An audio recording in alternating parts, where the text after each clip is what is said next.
All right. And here we go. All right, welcome back to our second online workshop. Glad you all could make it tonight. It's a little bit lighter tonight. I remember last time I had to turn my lights on. Hadn't turned our clocks back yet. But I'm glad to be here with you guys tonight. Just in case you forgot who we are, Phoebe and I are here to facilitate your workshop tonight and answer any questions you may have along the way. And this is the picture that it disappeared last time. I made sure they were all here tonight. It's a very cute photo of our coworkers' kids in one of our high tunnels. And we work for Grow Ohio Valley, who of course are an agricultural nonprofit based in Wheeling. We have several urban farms and a number of educational initiatives. And just acknowledging our partners again. We are very happy to be partnered with Grow Appalachia out of Berea College in Kentucky. They've generously provided the funds for all of the things we're sharing with you, along with the West Virginia Family Resource Network, who have done a great job helping recruit, as well as lending their facilities for distributing supplies. Extension for their partnership in knowledge, and Try This West Virginia for helping us organize the whole thing. All right, so first we'll get to a couple of orders of business before we dive into the main curriculum of the night. Just another reminder about seed orders. I think maybe all of you, I don't know if you can't quite see everyone who's on the call, but I think all or most of you have gotten your seed order in, which I really appreciate. We'll be working to pack those up and have them ready for you by this coming Tuesday, April 6th. I sent out an email, I think last week, about the location for those pickups. So if you are in Brooke or Hancock counties, we'll stop up there and drop seeds at the Family Resource Network. We'll be there from 10 to 11 a.m. on Tuesday the 6th. And if you're in Ohio or Marshall counties, we're going to be set up at our greenhouse, Grow Ohio Valley's 14th Street greenhouse in East Wheeling. So you can come there and pick up your order. And I sent that already in an email, and I'll send out another reminder for you guys. Oh, and just a note, thanks to, I talked to Anna earlier, and she asked about potatoes. I don't think potato seed made it onto the final list, but if you are interested, we do have some Kennebec seed potatoes. So either drop me a note in the chat or send me an email if you are interested in potatoes, and I'll make sure to get those for you guys. And then just a reminder, so when you come to pick up your seed order, you'll have all of the seed packets that you requested, as well as a couple of flats, standard flats without holes that you can stick these seed inserts into, and also these little lids for germinating. So we've got those for you guys. It might not fit all of your seeds, but we'll go over a couple of other tools you can use to germinate seeds. And also these are pretty cheap if you don't need to pick up any more.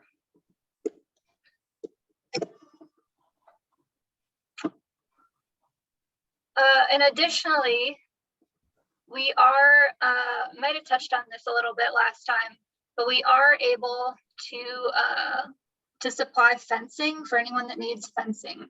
But in order for us to do this, we'll just need to know, one, do you need it? And two, how big of a space are you going to need to fence in? So the fencing, it looks like this. This is actually, this isn't Jill's garden. I think this is Rena's garden. Yeah, not mine. Yeah. So the fencing that we have, it looks like this green netting and the T-posts. And I think they'll actually be a little bit taller. So we'll be able to stack 2 of these layers of netting and make it about 8 feet tall, if that's something you're interested in. So we're actually going to be sending around a little survey after this, where we'll ask if you want these fencing supplies and a couple other things as well. So if you can, we would really love for you to fill that out. And if that's not your thing, then just let us know and we'll schedule a phone call with you where we can go through all those questions together. Oh yeah, there's a question about rabbits getting through that fencing. There is a way to make it even a little bit more rabbit proof by installing chicken wire at the bottom. We don't have a bunch of chicken wire, but that's also pretty cheap at Lowe's or Rural King if you want to get a roll of chicken wire and just like install that at the bottom. I need that. Write it down. Yeah, okay. Okay, so the other thing that we wanted to touch on was your guys' soil tests. Who did you guys, not everyone submitted one, but if you did submit one, did you get your results back? Yes. We did, but I didn't see it. My husband just told me. I think ours was around 4 something. Yeah, so there's a lot of information in there.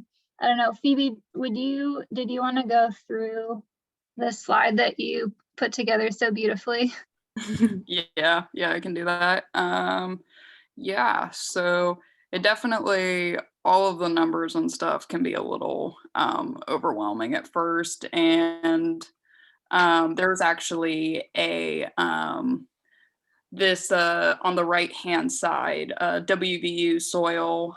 This is actually a link on their website where it like tells you how to read the soil test results. So like if you can't see this up close, like they have a PDF version that you can find. So the couple different colors are going to be coordinated to what is actually on. So we have the soil pH here, and that pH is found when they mix your soil with distilled water.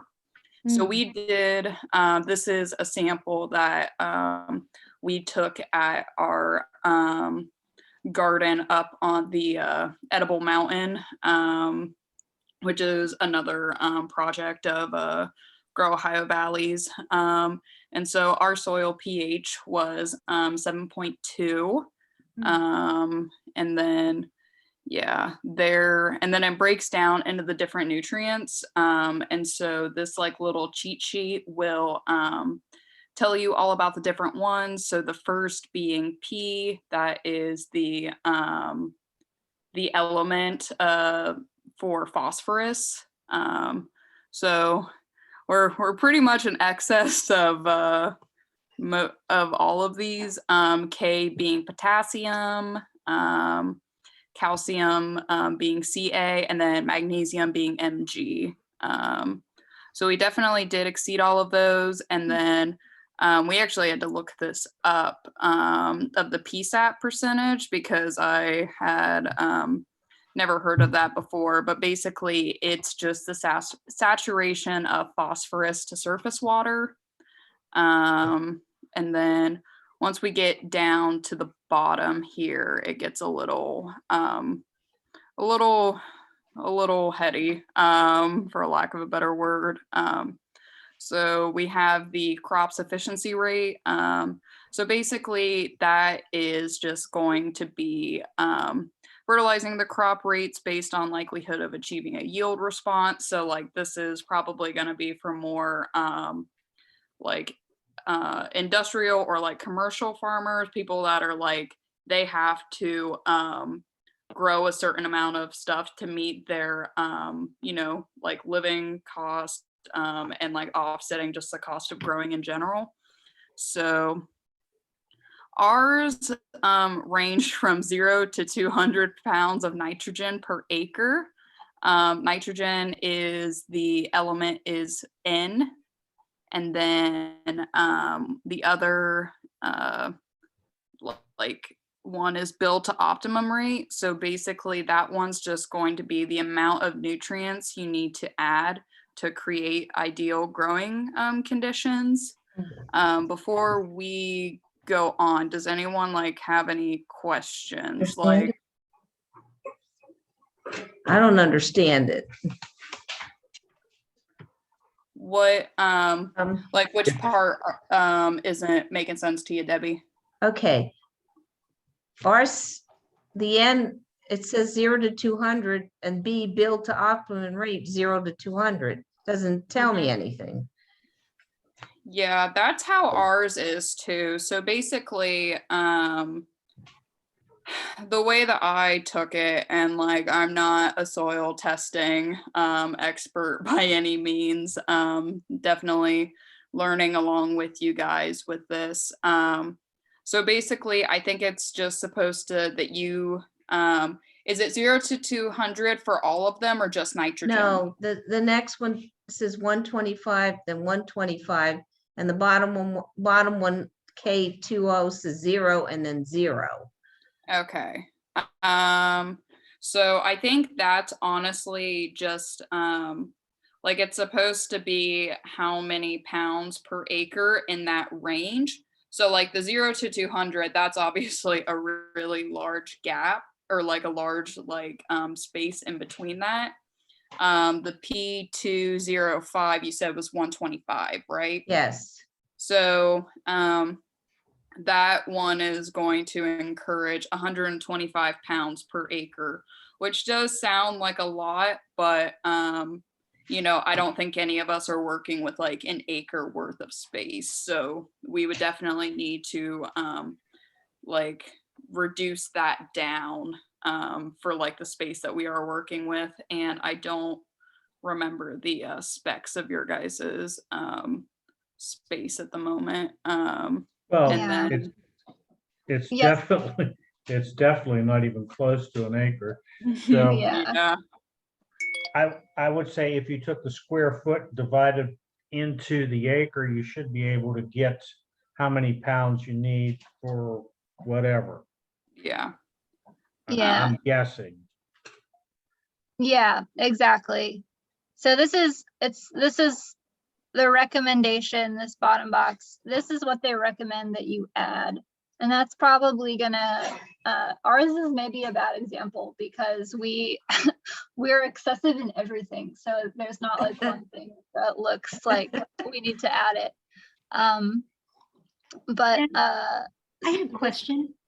yeah, Lori. What if you've got too much nitrogen in your soil, which can happen, you know? Do they have a way of diluting it, Of or like flushing it out. yeah, Yeah, man. I was trying to look at this earlier because I know we have a lot of this phosphorus, and somebody else was looking like they had a lot of potassium. It flushes out with water. I mean, over time, if you water it a lot, or if you get a lot of rain, like some of it will flush out. But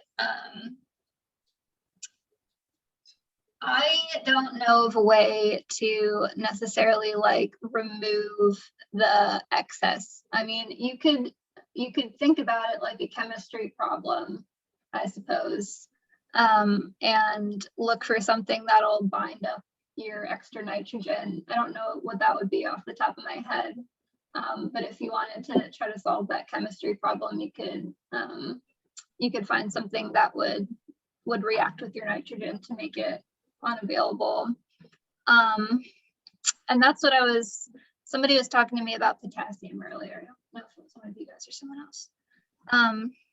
But I was doing a little bit of reading, and it looks like some of these in excess can can make other nutrients unavailable. That's like a crazy soil chemistry thing that we don't necessarily have to get into tonight necessarily. But these things in the soil all react with each other and can affect the plants in ways that you may not expect. But to answer your question, Lori, I don't know off the top of my head. It can flush out with a lot of water if you add a lot of water, or you can try to find something that will react with the excess and either neutralize it or bind it up so it's inaccessible. Yeah, or maybe pick a crop that is tolerant of that excess, and will draw it up. Okay, Yeah. thank you so much. Yeah, you can find something that's like that really loves nitrogen, right? Like we talked about last time, I think those leafy greens Yeah, really love nitrogen. So if you plant something like lettuce or spinach or another green in your really nitrogen rich area, that might lead to oh, really that's a nice. good idea. Yeah, Yeah. thank you. Yeah. Yeah, so maybe you have excess of something, maybe you have a deficiency in something, but this bottom box, yeah, that's basically their recommendation, saying that if one of these numbers is greater than 0, then you're going to want to add some of this thing here. Oh. So if our number for nitrogen is between 0 and 200, like we probably don't have to add any, but we could do a little nitrogen fertilizing, and that would be a little better. Oh yeah, Miranda, this thing about sawdust or wood chips absorbing nitrogen. That's a good point that I totally forgot about. The microbes that break down wood, such as sawdust or wood chips, those actually use up a lot of nitrogen. So that's a really good tip. You could add sawdust or wood chips, and those microbes would help use up some of the nitrogen.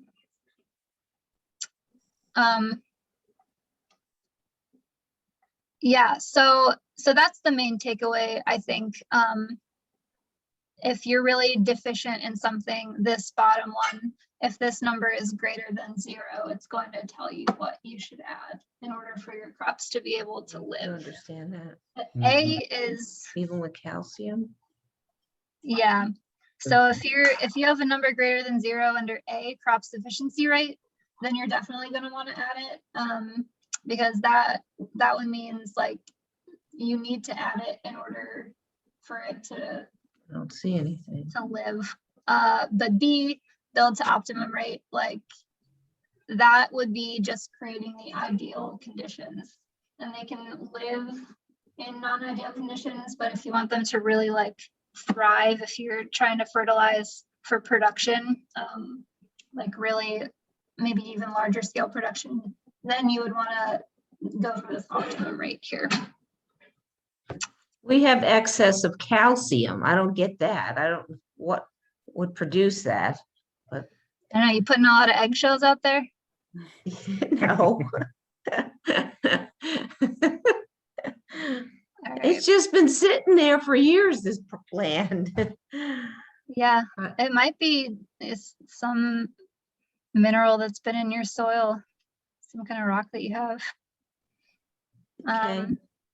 So I guess we'll have to get rid of that or lower it a little bit. Yeah, you could try to lower it. You could plant tomatoes. Tomatoes really love calcium.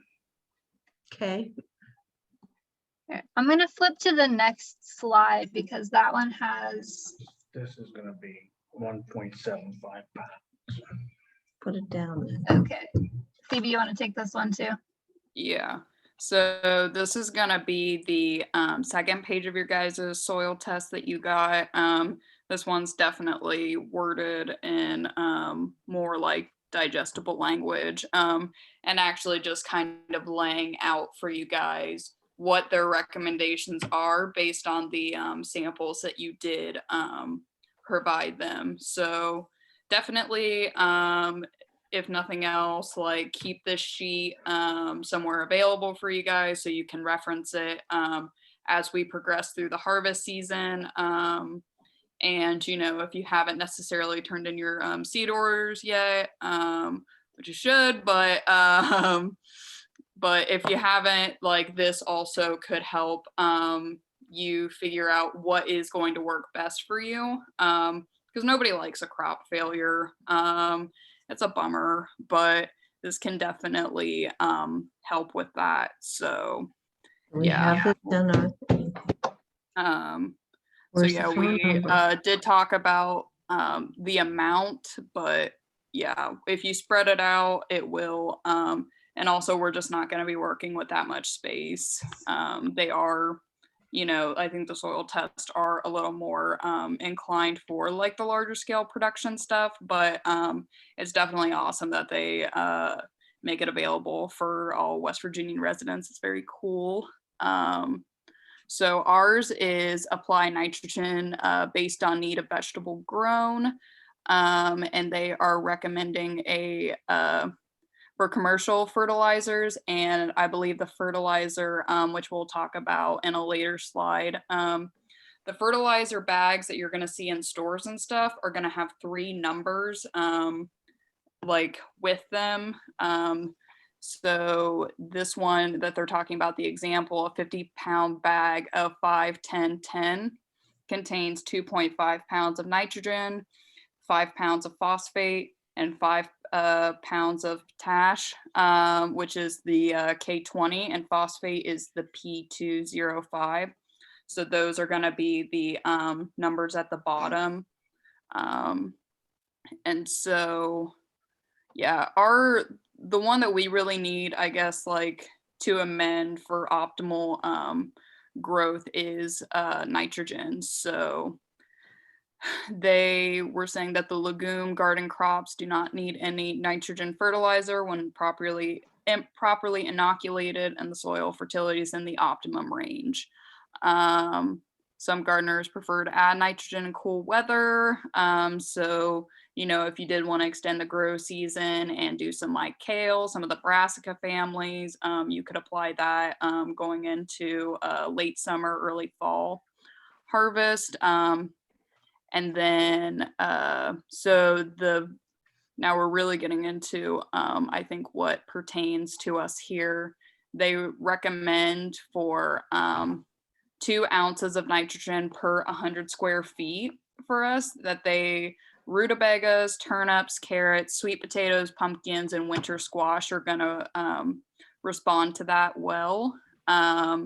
And then if we do the 3.7 ounces of nitrogen per 100 square feet, that will be our leafy greens, tomatoes, squash, melons, cabbage, onions, garlic, beets, turnips, melons, and cucumbers.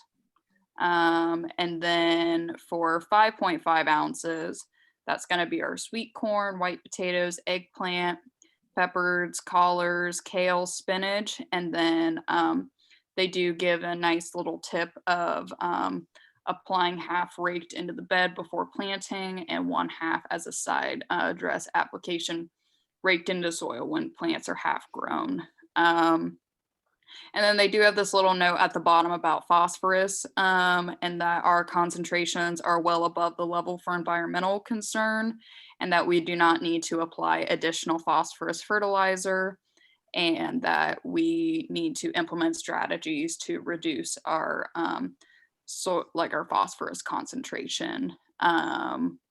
Does anyone like have any questions about their recommendation notes? Yes. They were given? Okay. If you're into your pumpkins and whatever, the 2 ounces, is that based on the 5-10-10 fertilizer? That is, oh, Hannah, you can take this if you. Oh, well, I was just gonna say. Yeah, I think that's just the example that they gave. I don't think that's necessarily what this is based on, but here I'm trying to see. You would, whatever fertilizer that you get, you would want to look at the nitrogen content of it. Like it might not be the 5, 10, 10, but it would have a number that represents nitrogen, and you would just want to see how much that is and how much you would have to apply to your garden to get those 2 ounces per square feet that you would need. So So there's there's not a specific fertilizer that's just nitrogen. you can get fertilizers that are pretty much straight nitrogen. Yeah. The ones that they reference up in the top here, a lot of times they'll sell one that have those main 3 nutrients, but you can get a specifically nitrogen one if that's what you need. Yeah.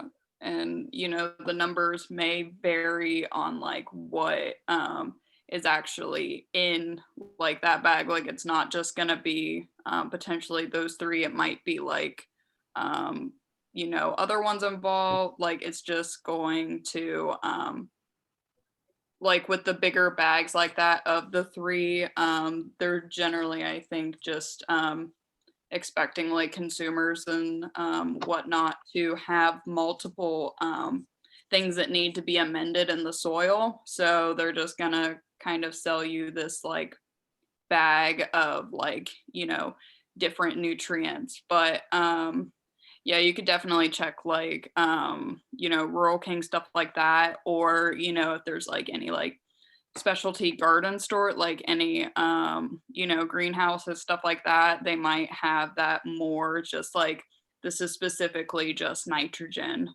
that we need to add to that, if that makes sense. Yeah, and I think,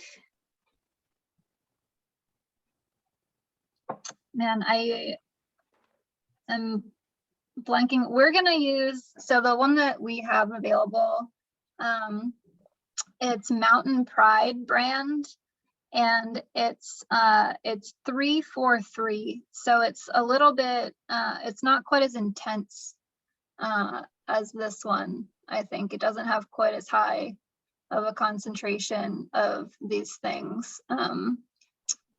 But that's what we have available is the 343. So it seems like 3% nitrogen. So we might have to do a little calculation of how much you would need of that one in particular. And that might not be enough. You might need to supplement with something that has a little bit more nitrogen specifically. And you can find those, we'll see. I don't know if we'll have any of the higher nitrogen ones on hand to give out, but you can find those pretty easily at like a Rural King or even Lowe's. Maybe we'll do a little roundup of some recommendations of nitrogen fertilizers that we like to use. We can send those around. Does anyone else have any questions before we continue on? Does everyone feel pretty all right with the soil test? Like, it is a little intimidating, so yeah, please do not be shy. Yeah, I've taken chemistry within the last 10 years, and this is still a little intimidating to me. But, all right. I'm going to move to the next slide here. All right. Oh, yeah. So just a little update on that fertilizer, that 343 fertilizer. The supplier has had a slight delay in delivering the fertilizer. So now they're shooting for the end of April to have that to us. This shouldn't significantly affect you guys. We just might need to, if you want to get your ground worked up beforehand, you might need to fertilize after we start working the soil rather than before, which is not the way we recommended it last time, but it should be okay. Should we ask for their vote? All right. So now that we've got all of that out of the way, let's talk about planting a little bit.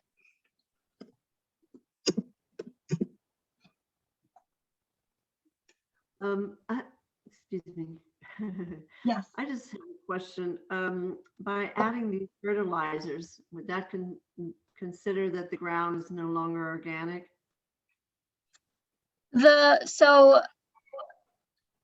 It will still be organic. So the fertilizers that we use are organic fertilizers.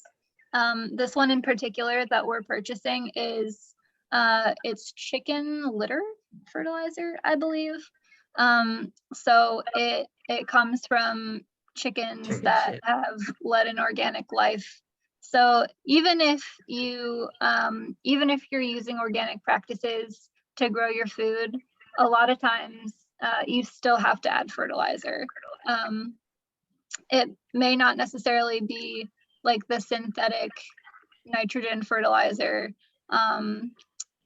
or really that's it. Like, we're not adding synthetic fertilizers that are chemically made in a lab setting, but naturally occurring fertilizers that come from like animals or composted plants or things like that. So even organic adds fertilizer. It just depends on like what that fertilizer is, if it's organic. Okay, thank you. Yeah. Cool. Any other questions before we move on?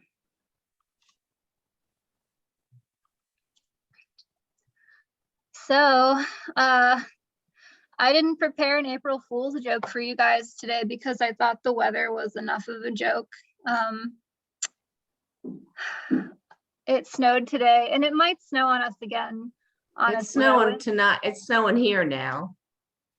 I think it's still spitting outside my window too. Yeah, I saw earlier.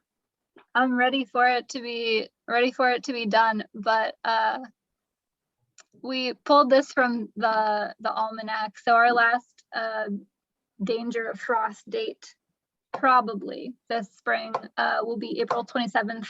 So that's what we're going to be planning toward, end of April, to have our plants in the ground.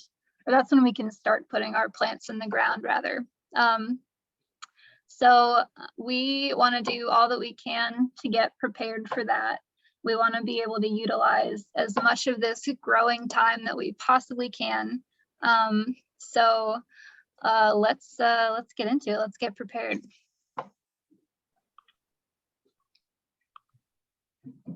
Hey, there's our tarp. Yeah.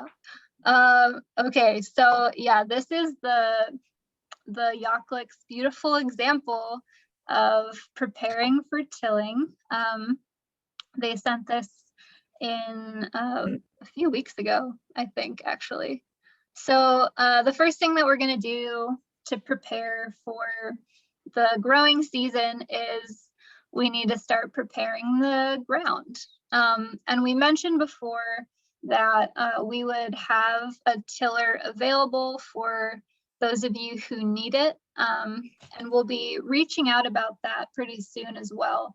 That's going to be part of that survey that we send around after this.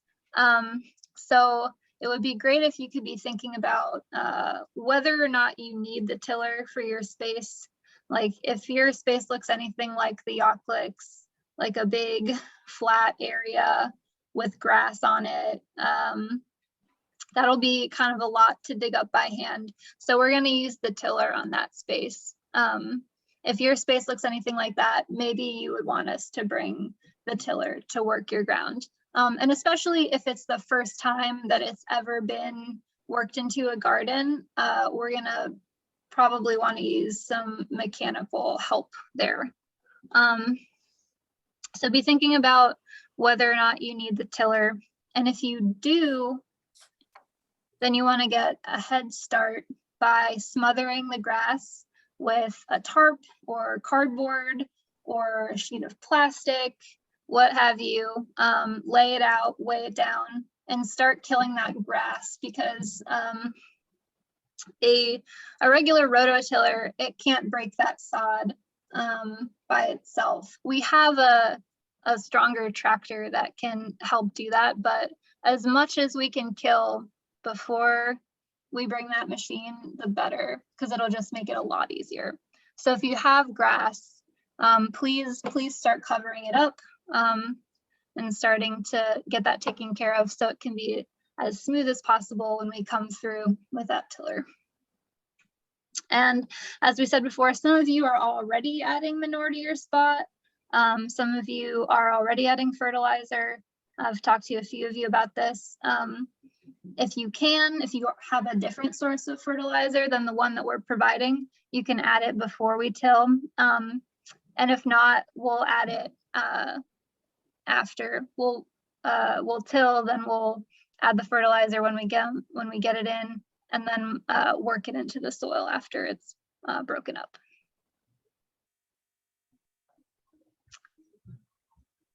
So tonight I'm gonna play a couple of videos for you guys. I like watching this guy. He says he's in the UK here in this video, but his URL says New Zealand. But this video is a little demonstration about breaking up a bed by hand. And for a lot of you have raised beds that you're going to use for planting. This is the method that you're probably going to want to use, or something like this. It may not be these exact tools that you're using, but some combination of like breaking up the soil with a shovel or a mattock, and then flipping it and breaking it up a little bit more with a rake or a pitchfork. So we're gonna go ahead and watch this guy. He has a lot more videos if you ever want to reference them later, but I'll go ahead and play it now. Hiya, welcome to Pod. I'm Paul Thompson and we are in the UK. It's springtime and we've just come out of the wettest winter that people who even grew up here have ever known. So it's okay, so first things first, it's what we're going to grow in, the soil. Now in this allotment we've got two things going on here. If you can have a look down here. On my right hand, your left hand side, this soil's been dug through. So this is what's called friable. You know, it's broken up into small pieces so that you can easily get into it, you can plant into it, and then plants' roots can go through it. On this side, on my left hand, or your right hand side, you can see that is called compacted. That's rock hard, so you won't be able to get anything into this.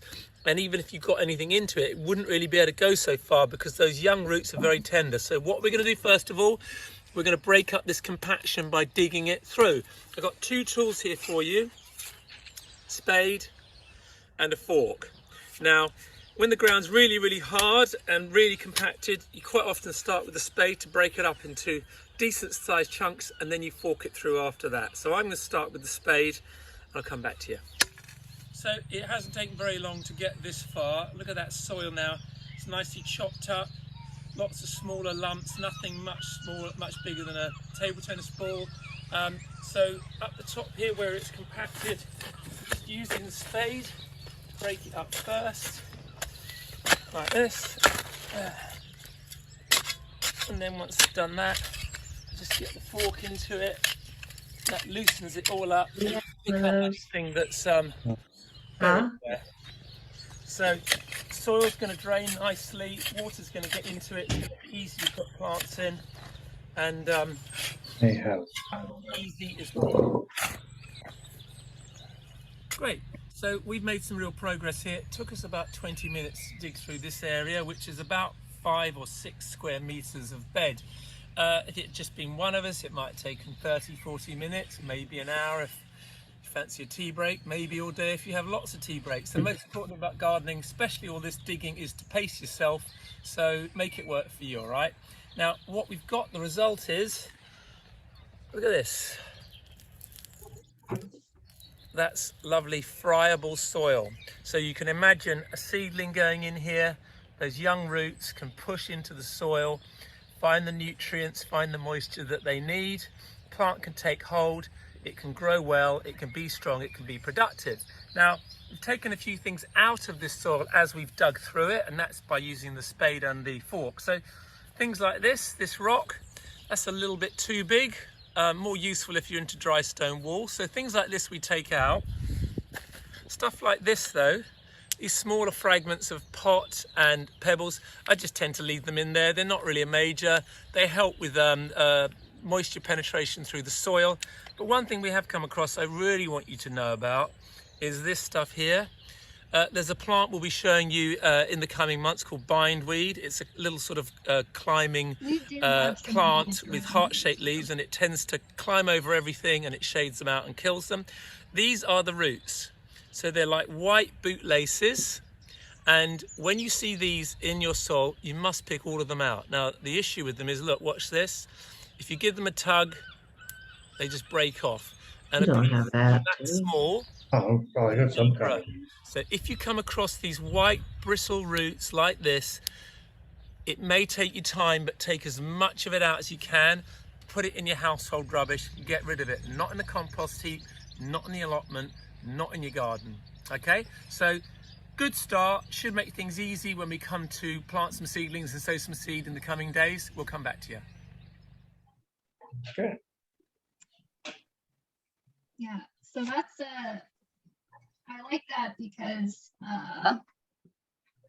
he shows like a really simple way of doing it, and that's a way that a lot of you are probably gonna want to use, just turning it over by hand.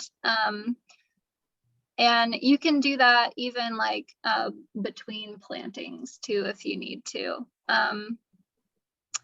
If you, so some of you also, you might have some of those tools already.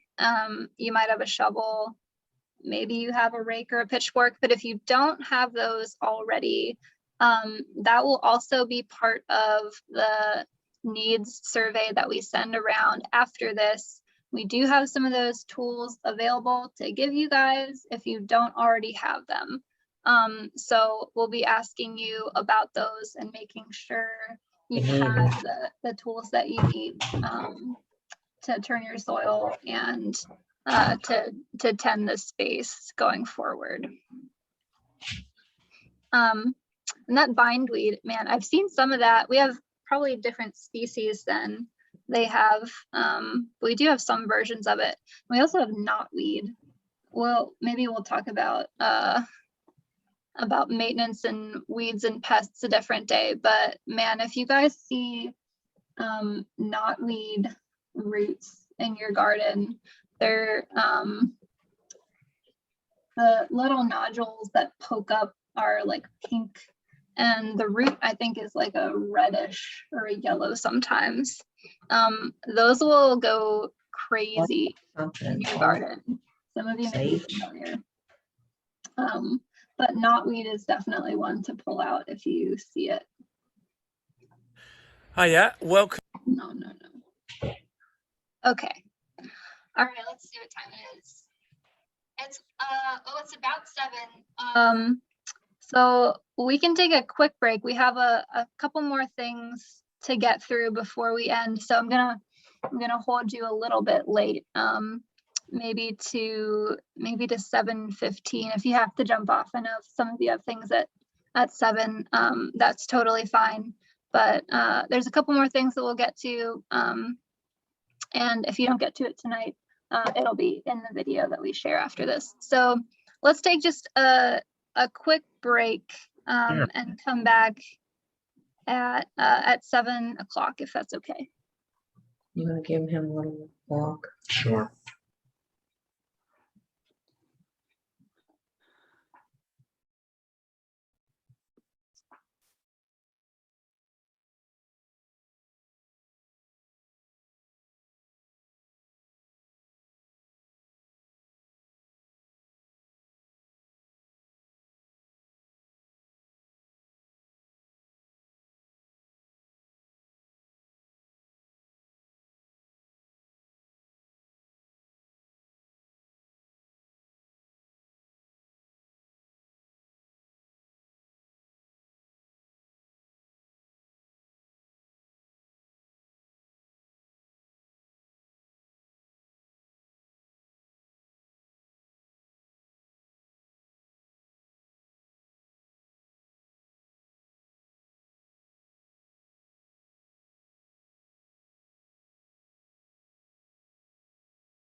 All right, we'll get ready to start back up in a second.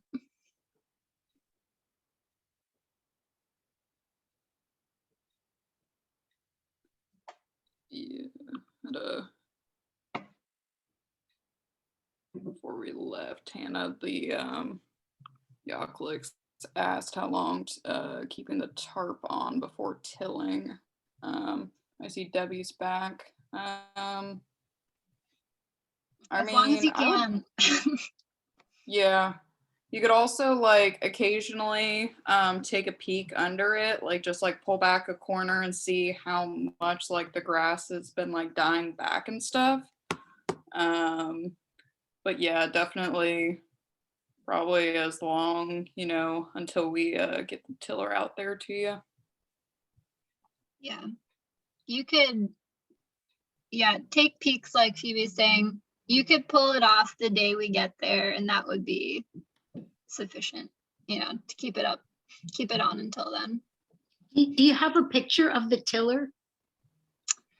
Oh goodness, I don't. It's let me see if I can find one. So we actually have two things. We have man, if there's any farmers here or any farmers that ever watch this, they're gonna think I'm silly for not knowing the name of this.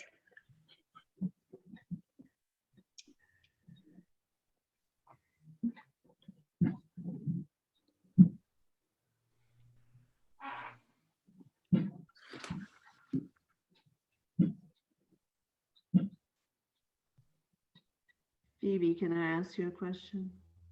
Yeah, what's up?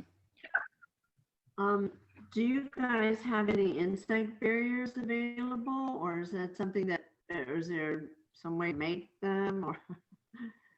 You say insect barriers? Yeah. You know, something to cover so the insects don't like the greens and stuff like that.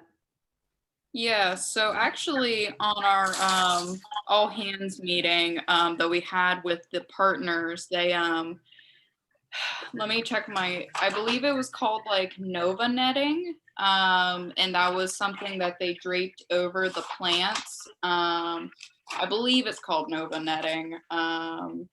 But also there are like getting into the whole idea of like companion planting and stuff, there are things that you can plant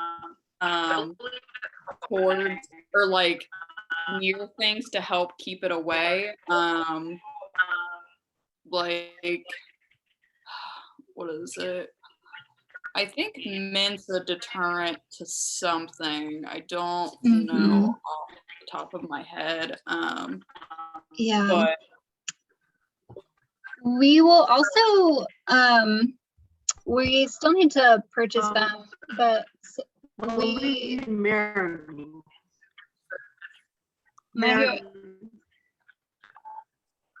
is somebody talking? Or is that just me making feedback? It might just be me.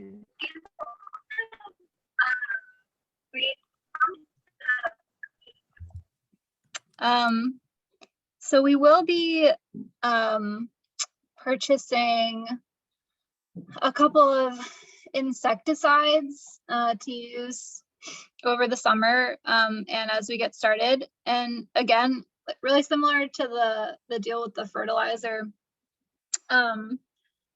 There are even organic growing and farming, you use insecticides because that term just describes something that will kill or debilitate an insect. And I don't know if that's maybe not for everybody, that may not be your goal.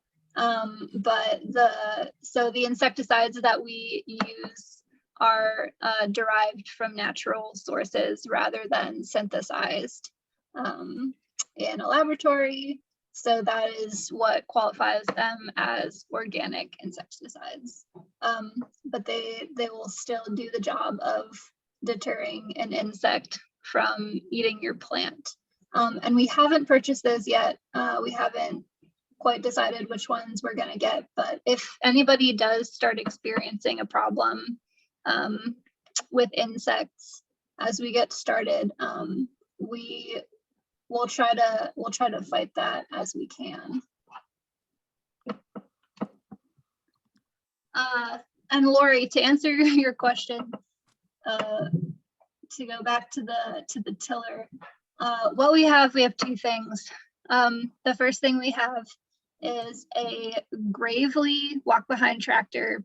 That's like the original walk behind tractor maker. Now it's BCS, but it used to be Gravely with like a rotary attachment, and that will provide what they call primary tillage. So that'll be like the first thing we use to break up the ground if it's really hard.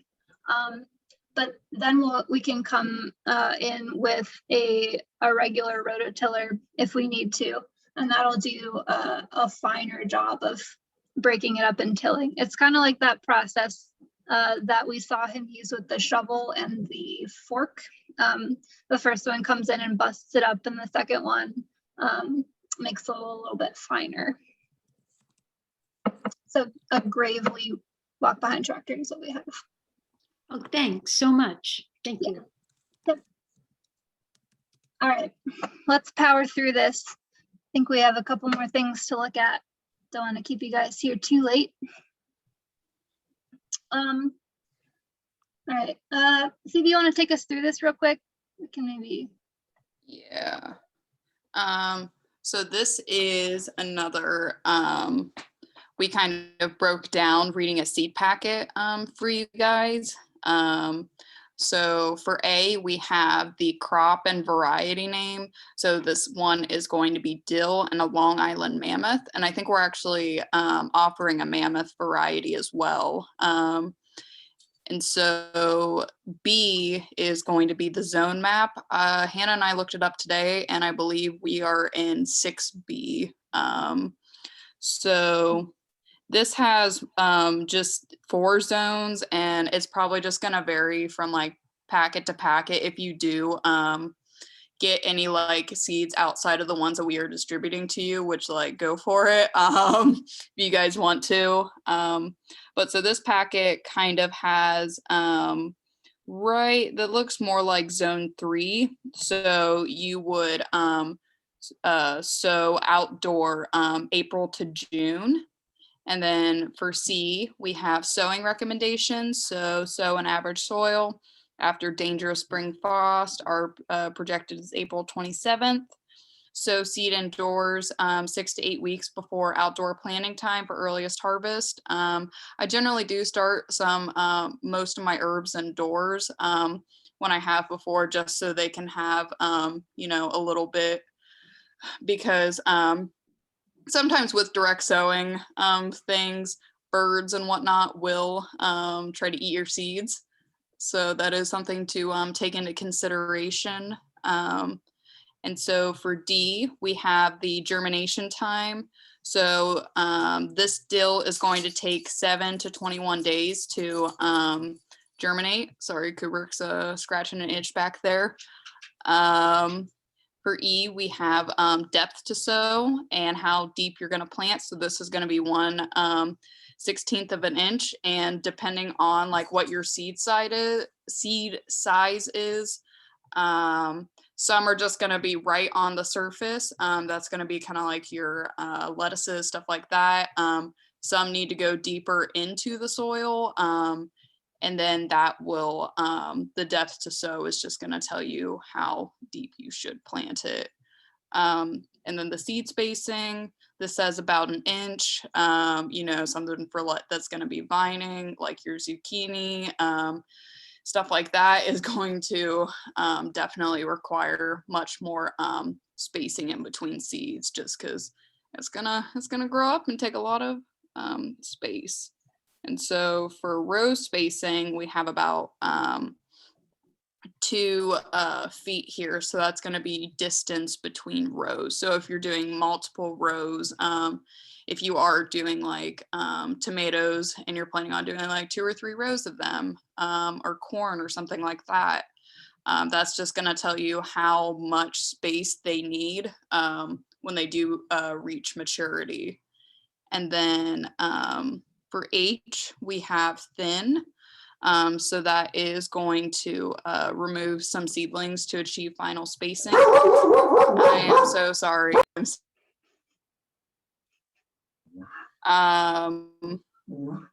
So this one says seedlings when they are 2 to 3 inches in height with the final spacing of plants 8 inches apart. So some are just going to have to take one for the team to, make space for the rest of them.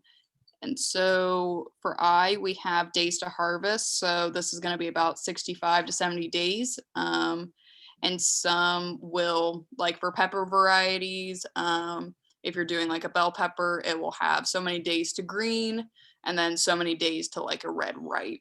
And then for J, we have packed on sell by dates. And if you guys have any like seeds from like last season or anything like that, I've used last season seeds before. I've bought them on sale. They do like they will germinate most of the time, depending on how far you are going out though, and just depending, but it never hurts to try, especially if you guys have stuff from last season that you definitely want to take another crack at. And then for K, we have the instruction tips. So sometimes they will have these little hints for you guys. So this one is should be harvested while flower heads are still abundant and green, and then cut entire plant and dry, contained upside down in a paper bag. And dill actually has really pretty flowers on it that you can use as that. But yeah, so that's just the tips are just going to help with like harvesting or like any other, little quirks that this specific plant / variety is going to have. Yeah, and you'll be lucky if your seed packet has all of this information. This is like a shining example. Some of them might not have all of these details, but hopefully all of the ones that we give you will. If not, they're probably on your plant cheat sheet. And if they're still not, then it's usually pretty easy to find this information on the internet if you just Google it. Okay, so now we come to the choice point, I guess, of whether to sow a seed indoors or outdoors. And it's really gonna depend on a lot of things, including where you are, what time of year you're growing these things, and what the actual seed is. Some seeds really prefer to be started indoors. Some really prefer to be started directly in the ground. But the main reason why you would want to start sowing your seeds indoors is because it lets you get a jump on the growing season. It lets you start earlier when it's a little bit colder, so you have strong seedlings ready to go in the ground as soon as the growing season will allow. And these are actually our little tomatoes that are in our greenhouse now. These are going to get transplanted into a high tunnel, so we started them even earlier than we started your transplants. But they're getting pretty big already. So there's a few, here's just a list, stuff that is ideally you would start indoors. A lot of this stuff, it takes a longer time to grow over the season. It needs to grow up before it'll fruit and produce the part that you're going to eat. So stuff like tomato, pepper, eggplant, leeks, herbs, some of these brassicas like cabbage and broccoli, you would maybe want to start those indoors. Cucumber could maybe go either way. Some of these have an asterisk. those can go either way. You could start them indoors or direct seed them outdoors. Cucumber, I would maybe put an asterisk too. I overlooked that one. And again, these are general rules of thumb. Like I kind of qualified it earlier. You're going to find what works for you as you do this more and more. And then here's just some ones to direct sow outdoors. A lot of these we can kind of generalize into a few categories. A lot of your root crops. So when you start something indoors to be transplanted, there's an extra step of handling it when you transplant it. And in that process, you may disturb the root system. So your crops that are, the part that you eat is a root, you're not going to want to transplant. So you just want to seed those directly in your garden if you can. And also this stuff like peas and beans that gets really viney, squash and zucchini and melons too, that can kind of get out of hand. In the greenhouse, they grow pretty fast. So generally you can seed those outside if possible.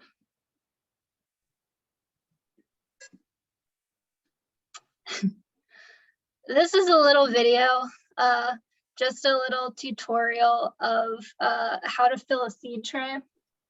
We can maybe skip around a little bit in this to hit kind of the key points, but I wanted to show you, some of you may be really experienced in this. This may kind of be old hat. You don't need this necessarily, but if you've not done it before or maybe haven't done it very much, this is kind of just the high points of starting seeds in a seed tray. And these are pretty much just like the ones that we're going to give you. So there's no sound, so I will narrate.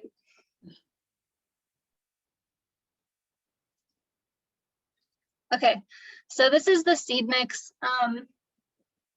They oftentimes sell seed starting mixes that are kind of specially formulated with some extra nutrients to give to your seeds as they're germinating. This one has perlite mixed into it, which is those little white balls. They're meant to hold water in your mix. So you'll see I'm putting it in the tray and it's already pretty wet.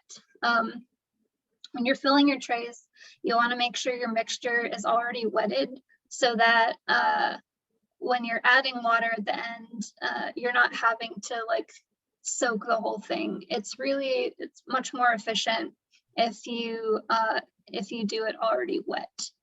And then as you're adding it, you see I'm just kind of dumping it on there and pressing it into all the cells. And you want to make sure the cells are filled all the way. You don't want any half full. They're that size for a reason, to just give the seed enough space to germinate and grow its roots. So I'm trying to fill them up all the way, kind of pressing and feeling for any air pockets in there. And this might take a while. This is sped up. How fast is this sped up, Phoebe? It's sped up by 125%. I was really taking my time feeling each one, and it still takes a while. So we'll skip ahead a little bit till I've totally filled up the tray.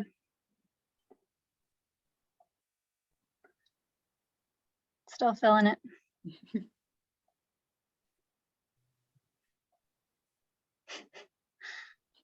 All right. Now I think, so once you have it all totally filled, you're going to grab your seed packet. And again, just reference that depth, the planting depth number on the back. And according to that planting depth, you're going to poke a little hole. And again, this is like personal preference, whatever method works best for you. But I just like to go through and poke all my holes at one time, complete a whole set, and then come back and change the task. So make all your holes in your tray for your little seeds to go into. And I think we're planting lettuce right here. So those aren't super deep. Lettuce seeds are pretty tiny.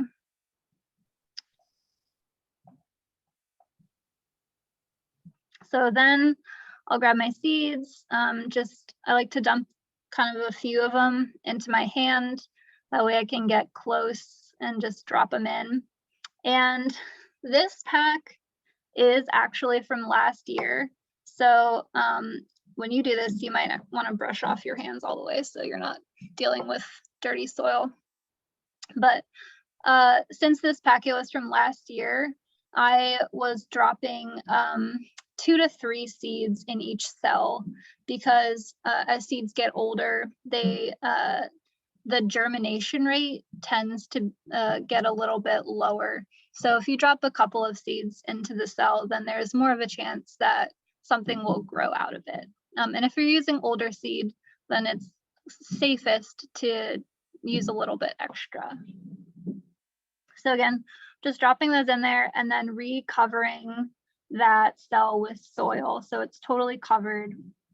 And then here you can kind of see, you can't really see what's on it, but making sure to label the area that we seeded with the name of the thing that you're growing, the variety, and the date that you sowed it, just so you can keep track of it. And here we're doing a couple of squash seeds as well. That one's a much bigger seed, so the planting depth is a little bit deeper. I'm pushing that one in and covering it with a bit more soil than I did for the lettuce. And again, just making sure we mark it. I like to, if I'm doing 2 different varieties in one tray, I mean, you can mark it however works best for you, but I have these popsicle sticks and I'll like draw arrows, opposing arrows, if I plant different things on either side of them. So then once everything's seeded, even though our mixture was already wet, you want to go ahead and water it. Maybe you want to not soak it quite as much as I did. That watering can was a little bit full, so there's a lot of water in there, but give them a good soak. They appreciate it. You do want to make sure you water them because that starts the germination process. And then you can put on this humidity dome here to kind of trap that moisture in. And it's important, you'll keep that dome on until the seeds germinate, until you start to see a little plant popping out of the cell. But as soon as you see that, then you want to take that dome off because the little tiny seedlings, they need oxygen and light. So that will, that'll keep them from getting oxygen. So you want to take it off after they germinate. And there's a fast little tutorial on seeding. So again, here are those steps kind of written out if you want to reference them when we send this around. Pretty much everything we just said, except written out into a list for you guys.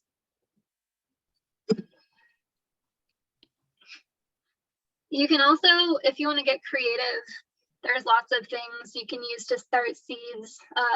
Pretty much anything that will hold a little bit of dirt, you can start seeds in.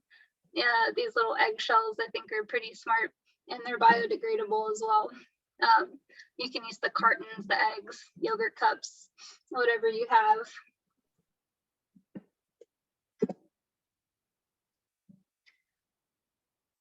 So then we move on to transplanting.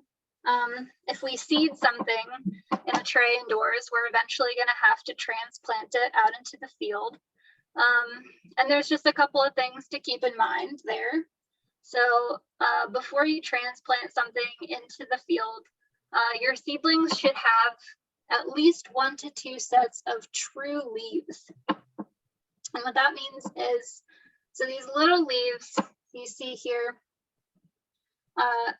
with the arrows pointing from cotyledons, these little leaves are called seed leaves. And they come from the food that was stored inside the seed when it was generated, I guess. So those little leaves come from inside the seed, but the true leaves are the leaves that appear once it starts growing and producing its own food.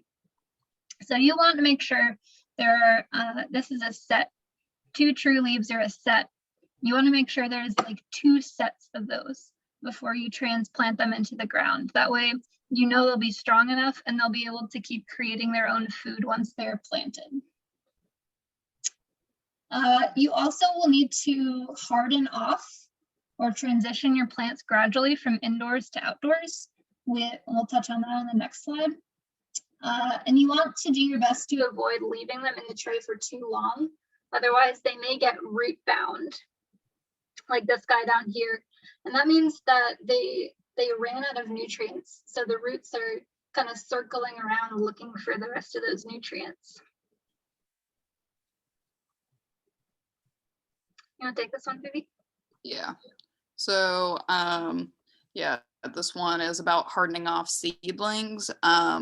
And so your indoor seedlings are going to need a transitional period prior to planting in order to prevent them from experiencing shock. So after, you know, they're done taking all of that like condensation and stuff like that, and you start to get your first sprouts and letting them just kind of become acclimated to being in the outside. So definitely you do want to wait for them to get a little bit bigger. Just again, seedlings are pretty delicate, but exposing them to wind, whether that be a fan, if you crack a window near where you're germinating them, it helps them prevent getting leggy. So what I mean by that is that if they aren't exposed to enough wind to kind of toughen them up, they're going to become really stringy. They're not going to be able to support themselves. They're just going to like fall over. So keeping, you know, some wind moving on them so they can become, you know, prepared for the outdoors. And then once they, you know, have that exposure to wind, you can start to put them outside in the shade during the daytime so they can start to get more accustomed to outdoor conditions, but definitely make sure to bring them in at night because they, you know, they will probably not have a good time outside. They will probably, they're just very, very sensitive. But yeah, we're definitely just trying to toughen them up. Yeah, and this happens, you're gonna do this pretty close to the time that you want to transplant them outside. You're gonna, while they're growing and getting their leaves and everything, that you can keep them in the greenhouse to keep them protected and everything while they're still really vulnerable and growing and getting those first couple of sets of leaves. But when you're getting close to the time that you want to transplant them, that's when you're going to want to start doing this.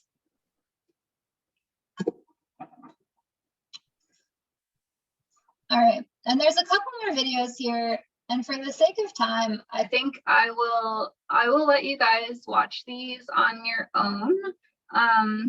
I'll make sure that there is a link to these videos in my next email and accompanying these slides. So there's this one here about transplanting seedlings. It's the same gentleman that we watched earlier. And this one again about direct seeding. So direct seeding is going to be the alternative to starting seedlings in indoors and then transplanting them outside. So he does a really nice job explaining that as well. So I'll make sure you guys have links to these videos so you can watch them on your own. He does a really good job of explaining them. All right. So that brings us to the end of this content. And the next steps that we have are gonna get you guys started actually growing your plants. So one more time, we'll just remind you to get in your seed order if you haven't already. We want to make sure you have all the seeds that you want.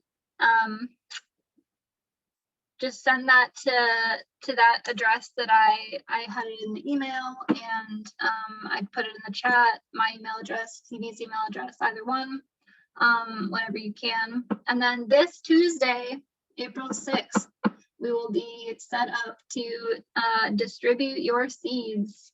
And this will be the seed packets that you requested. The transplants, there's a few things that we have as plants, the tomatoes, the peppers, and eggplants, I believe. Those are seeded and growing. You can maybe even take a little peek at them, but they are not quite ready yet. So your plants will be ready a little bit later, and we'll get in touch when they are. So this Tuesday, I'll send you another email to remind you about that. And then the final thing is to complete that survey that I kept mentioning earlier.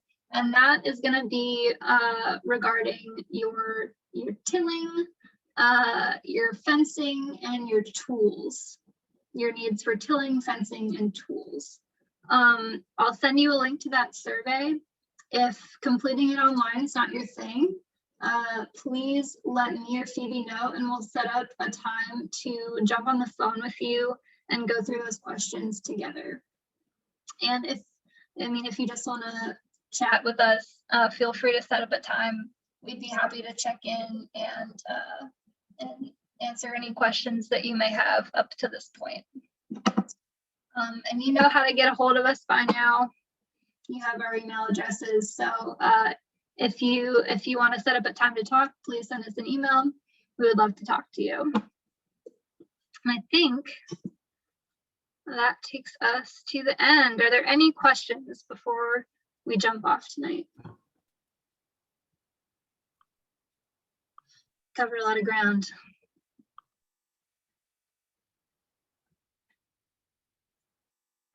All right, no questions? All right. Well, it's a little, sorry, what was that? Thank you. Thank you guys.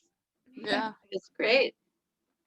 Yeah, appreciate everybody being here tonight on this cold April evening. Thank you both. It was very good. Good. All right, well, we're looking forward to seeing you guys again. Hopefully we can all get outside and start growing some food here. Sounds good. All right, I'll talk to you guys later. All right. Thank you Thank so you guys. much. Have a good one. Thank Okay. you. Bye-bye. Bye.